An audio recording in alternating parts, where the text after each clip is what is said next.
Hey, what's up guys? Welcome back to game number 3 between mousesports and between Quantic IM. And so far this series is 2-0, interestingly enough, in favor of this Terran player who's leading the charge for Quantic IM. It's Yoda. And at this point now, I'm starting to wonder, maybe QIM is going to make an all-kill comeback, just like how, Thorzane all-killed them in the previous set. Remember, guys, this is a second best of 9, following the first best of 9, because Quantic IM needed to be eliminated from one round first before they could play the Grand Championship Finals. And so we're down to the final best of 9 here, and honestly, Yoda's looking really, really good. Good you are looking, yes. So we'll have to see how this is going to go. Obviously, he's a Terran player down here at the bottom left-hand corner. Very solid player, but now he's going to be facing up, not against Thorzane yet, who, remember guys, got the first all-kill, but against Mana, and this is Mouse Mana. He's an extremely, extremely good Protoss, who I just looked up his win rate statistically. He has the best win rate versus Terran. It seems like it's his most comfortable matchup, and that is probably why the coach of mousesports has decided to throw up Mana here. And Mana, like I said before, one of the 3 from mousesports, or one of the 3 from Europe really, that are at the top of their game, and we'll just have to see if Mana's going to be able to finish off Yoda here, because if not, they might have to bring out Thorzane, the final big guns, if you will. Mana, Mouse Hasuobs, and Mouse Thorzane. Those are the 3 guys that you really, really have to keep your eye out when you're playing guys from Europe. Biggs making a good game last game that I casted, but wasn't able to close it out. I thought he played well, but I guess he just not quite there yet to be able to beat Yoda, and we'll have to see if he plays better next time that I get a chance to cast him. But anyways, map is Tal'Darim Altar, and we have Yoda at the bottom left-hand corner, spawning as a Teal Terran. Over on the bottom right-hand corner, we do have the dark green Protoss. That is Mouse Mana, and I've actually had the pleasure of seeing Mana live a couple of times. I've actually seen most of the players that I cast live before at MLGs or at IPL or at other events, really, all throughout my career of casting StarCraft 2, if you will. And I've actually had the pleasure of seeing Mana beat some of my friends in the tournament. I thankfully didn't have to face him, but he's a very, very calm guy, very cool, collected, and he's extremely mannered as well. I really like the guy, and we'll have to see. We'll have to see how this is going to play out now. He's going for a 1-base build, interestingly enough. Second gas now being thrown down. Now, that doesn't mean he's not going to get the Nexus. And for all you Protoss players who are listening to this commentary, you already probably know all about this build. You get the 1-gate double gas, and you get a ton of gas saved up for sentries. And you do a sentry expand, if you will. And the reason for that is, obviously, sentries are going to keep that Nexus safe. But on this map, you will have to use a lot of force fields to do so. On the other hand, we might even see Mana go for some real 1-base strategy. He could add on a couple more gateways here. He could, gosh, when was the last time I saw a 4-gate? It's been like years. He could also add on a quick robotics facility too. Here's the 2nd and 3rd gate. So not going to be a 1-gate expand, but 3 gates with a lot of gas. So maybe a 3-gate expand with sentries here. We'll just have to wait and see what Mana is going to do. Meanwhile, of course, Yoda going for an expansion build of his own. No surprise there. Adding that command center on way, way earlier than his counterpart. And adding on a couple more barracks here just to make sure he has enough production to protect that command center if it should come under attack. Whoa! Those bottles are falling all over my table here. I need to get a I need to make sure my table keeps clean. I have a problem with stacking too many sodas. But we'll have to see what happens here. It looks like Yoda is going to go ahead and throw a bunker up at the front. And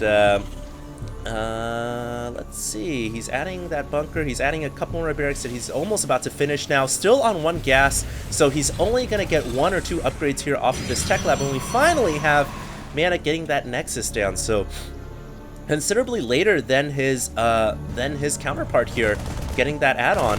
And it looks like that probe just got stuck next to the supply depot. Unfortunate right there. Might have had an opportunity to get in, but the supply depot probably ended up raising up.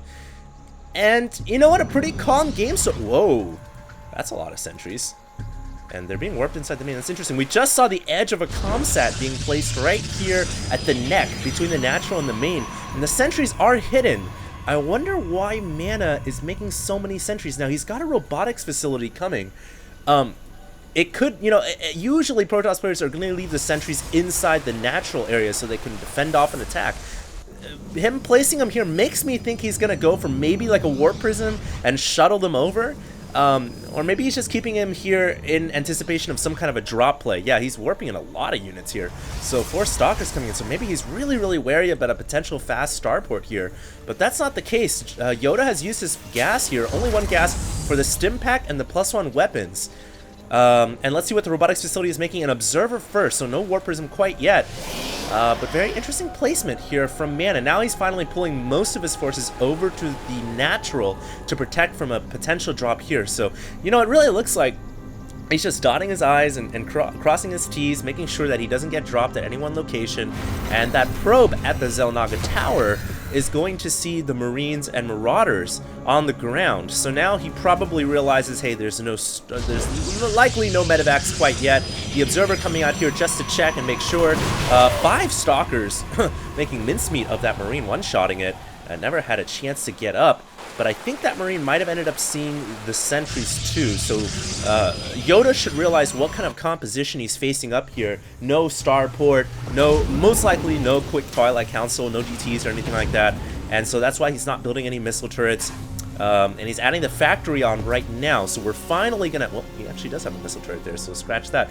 We are gonna finally see starport coming up pretty soon. That's usually what Terrans do after the factory. At a starport, looks like he just killed off the observer there. Very, you know, very quick and intelligent and good reaction to just that little blur on the map to be able to drop the comsat down and pick off that observer. We'll see a lot of Terran players do that when they're acute and aware with their army on the map. Now, still no movement yet from either side. It looks like Yoda may be thinking about attacking there, but there's so many sentries with full energy that his army would easily be sliced and diced in half. Now he's going to drop a stim and try to run up there, just baiting a force field or two, but essentially they're used all that health for just 25 energy, 50 energy, excuse me, the force field taking 50. So that's a good trade any day for Mana. So Mana looking good already in that regard.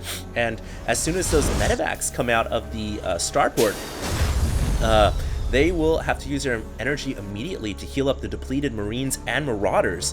And excuse me, guys, I'm still a little sick. Like I said in my last video, I've been trying not to cast for the last week because I'm still recovering from this illness that I think Pain User gave me, which he had pneumonia, which is terrible. So I do apologize, but there's the first Colossus coming out, and a Comsat getting dropped down inside the main. With the extended thermal lance on the way from the support bay, +1 armor as well. And finally we have +1 armor for the Marines and Marauders and concussive shells. But a very, very passive game thus far between these two juggernauts. I wouldn't have said Yoda was a juggernaut before, but based on how he defeated Hasuabs and how he defeated Biggs, you know, he plays pretty confidently. He's a solid Terran player. Obviously he's Korean. I would say he's decent, and of course he's playing against Mana, who is a European juggernaut. And, you know, so far it's just a very passive game. First Colossus is there. Are we going to have Yoda try to drop into the sweet spot here underneath the natural? No. He stims and runs everything away, realizing the impending danger there. Not a good location to engage. But now that he's got the high ground, maybe he will. No, he's going to back down onto the low ground once again. Now, this is a good opportunity to spread out his bio and then engage, because his medevacs are not as fast as Marines and Marauders, and he ends up losing one, trying to bait a single Marine out there to bait the army so his medevac wouldn't die, but that didn't work out too well. And now he's got to fight, and interestingly, getting caught with his pants down, so to say. Force field completely hinders repairs on the bunker, even though there aren't any units inside. But it looks like Yoda just has too many forces here, and I really feel like Mana just overcommitted there. However, let's look at how many SCVs went down. Okay, 14. Because they were all trying to get over here and repair that bunker, that Colossus must have had a heyday. This one had 6, the other one must have had the rest of the kills. So, you know, all in all, not a bad move by Mana, because he killed off a lot of SCVs. I think he actually came out maybe a little bit ahead in that regard. And of course, he kept one of his Colossus alive. And anytime you keep Colossus alive, always a good situation for Protoss. And now we have him grabbing that third pretty soon, as well, as the Marine is overlooking the situation from the east.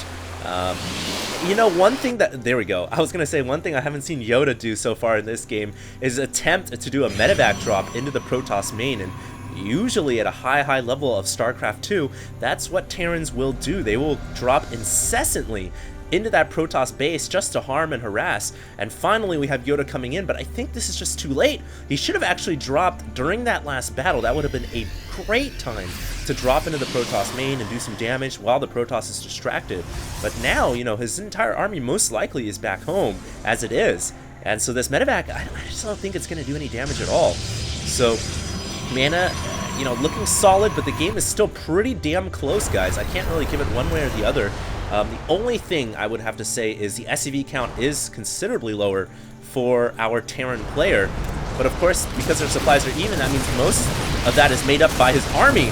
And here we go, 4 Vikings up in the air. That's not nearly enough Vikings to deal with 3 Colossi, 2 force fields going down, and that for free energy to kill off 3 or 4 Marines and 2 Marauders is well worth it. But now we do have Yoda coming into the main, and this is what he should have done.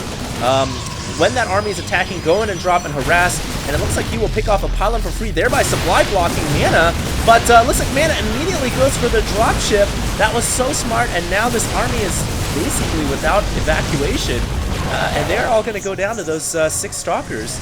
Well done by Mana, but we also have an engagement here at the front door. It looks like Yoda just picked off a Colossus for free. Very well done. Now he's going to try to go over the river. You will see Terran players do this quite a lot to try to get away from the ground army, but meanwhile he's also attacking the Nexus. Can he kill off that Nexus? That would be so huge because he is expanding at the same time. He killed off another Colossus, and the Nexus does indeed go down. Wow, that was a great play by Yoda, but now he's got to be very wary of a counterattack from the Protoss player. Even though, you know, he killed off a Nexus here and he killed off 2 Colossus, he lost almost his entire army to do that, and he's got to hold this third now. He's got to hold on, and he's got to re-macro extremely quickly, and I think Mana realizes this is the time to make a counterattack and try to end the game, because he did lose that Nexus.